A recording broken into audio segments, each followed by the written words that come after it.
Well, believe it or not, guys, we are starting our final unit of chemistry. Hold your applause. I know you guys are excited, but we have one more unit to go through. And honestly, I think you guys might really enjoy this. This is all about nuclear chemistry. And it's a pretty big departure from the rest of the semester, or I should say for the school year, for more than one reason. One is because nuclear chemistry is a good bridge between chemistry and physics in that it kind of falls in between. It's a little bit of chemistry and a little bit of physics. And also because it really has very little to do with chemistry itself. And what I mean by that is a nuclear reaction is not actually a chemical reaction at all. And I'll explain that here in just a moment, because I'm sure that didn't make a lot of sense to you yet. So first, let's go through the vocabulary. So anything that whenever we use the word nuclear, what we are referring to is the nucleus. So this refers to the nucleus. Okay, so again, that's a little bit weird because remember that everything we deal with in chemistry is pretty much exclusively dealing with the electrons, the valence electrons and how they bond, how they interact, and so on. In nuclear chemistry, like the name implies, we're not really worried too much about electrons anymore. We're now solely focused on the nucleus itself. So that's what nuclear is referring to. Something that is radioactive, again, that's a word we use, well, I wouldn't say common, but we're all familiar with the term. But what it really means is an unstable nucleus, an unstable nucleus. Again, whenever we say radioactive, of course, we all think of the dangers associated with radioactivity. But at the atomic level, it really just refers to a nucleus that is not stable. Now, that is kind of a bad thing because, of course, matter is made up of atoms. Matter, remember, is anything that takes up space and has mass. And if we have matter that is not stable, well, you can kind of understand why that's not really a good thing, right? That's not normal. The last thing we're going to talk about is something called decay or radioactive decay. It's basically a breakdown of the nucleus. Notice again, all of these words deal with the nucleus because really that's, like I said, to repeat myself, pretty much what we're focused on in this particular unit. Now, like I was saying at the very beginning of the video, nuclear chemistry is a big departure from regular chemistry for the following reasons. One, a chemical reaction involves all atoms present. Okay, so I'm kind of having to abbreviate this because you notice I don't have a lot of space. And what I mean by involves all atoms present is that the atoms and the molecules in the reaction are involving all of them. Remember, law of conservation of mass basically says whatever elements you have at the beginning of the reaction will still be there at the end of the reaction. They just may just be in a different organization or a different molecule than what they started, but they're all still there, right? Well, that is not necessarily the case in a nuclear reaction. This involves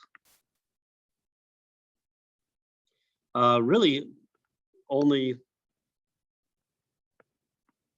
one atom, kind of. And what I mean by that is a nuclear decay does not depend on other elements to react with or other molecules to react with. It's nothing like that. If an atom decays, it's because it decays. It's completely independent of any other influence or bond or interaction or whatsoever. It's just something that just happens.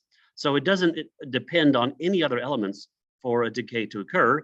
It happens spontaneously.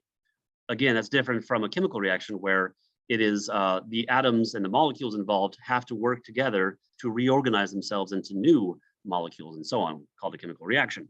The next thing again is these are typically non-spontaneous.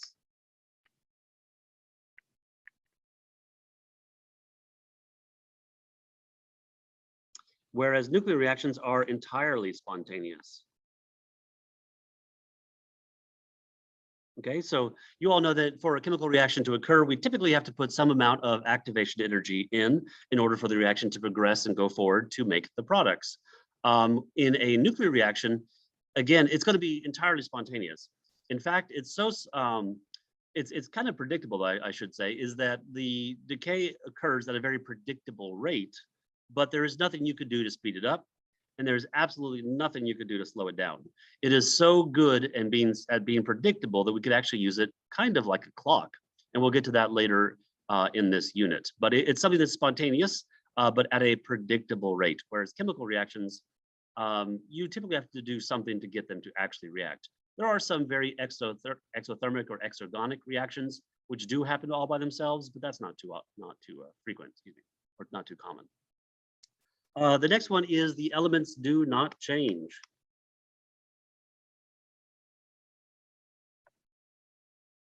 Okay, so as you guys remember, in a chemical reaction, the elements involved in the molecules may get reorganized, but they're all still there.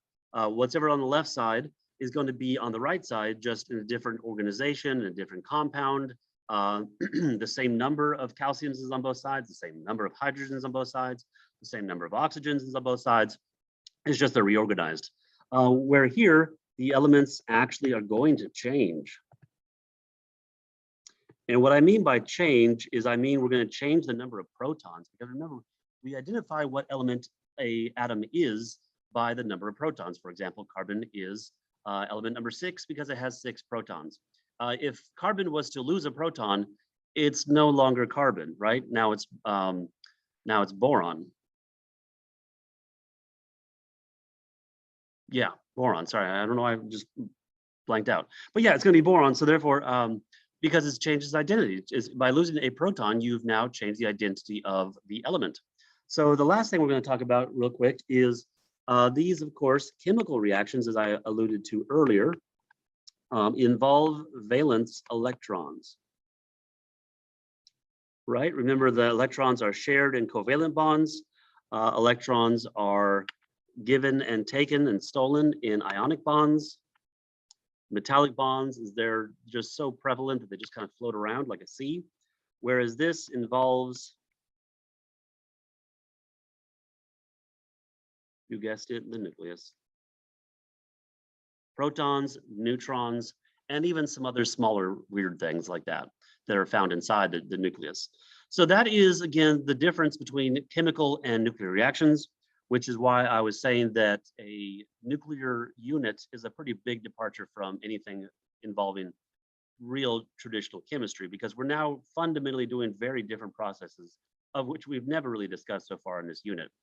And like I also said, it's a good bridge into the very next unit, which will get you guys, or the next class, which will get you guys into physics. All right, let's move on. So just as a very, very quick review, remember what we have here is called a nuclear symbol. We have used that term before, but you may not have actually thought about it in this context, but well, here we are.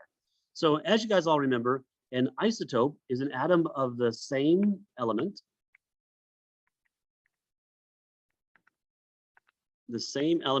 but with different masses, different numbers of neutrons. So again, carbon 12 is a carbon atom that has 12 protons, 12 neutrons, 6 protons, 6 neutrons. You add 6 plus 6, you get 12. So that's why we call it carbon 12. There is an isotope of carbon called carbon 14. Carbon 14 still has 6 protons because that's why it's carbon. Otherwise, it wouldn't be. But this time, it's going to have 8 neutrons because 6 plus 8 gives you 14. So it has 2 additional neutrons, meaning it's 2 atomic mass units heavier, but it's still carbon, and that's why it's called an isotope. All right, the next thing, like I said, is the nuclear symbol. So the way we show this is we have the letter, and in front of it at the top, we have the mass number, and on the bottom, we have the atomic number. So just remind you guys, the mass number is the total number of protons added with the total number of neutrons. Basically, every subatomic particle in the nucleus added together. The atomic number, of course, is the total number of protons only. And like it says here, we use that to identify what element it is. And then the element symbol, like I said, that's usually a 1 or 2 letter symbol for that particular element. So we're going to use this here a lot, so make sure you guys are very familiar with that. The mass, and then the atomic number or the number of protons, followed by, of course, the symbol from the periodic table. All right, guys, that gives you a very good intro into the unit. The next thing we're going to go into is the different types of radiation, which is always pretty interesting.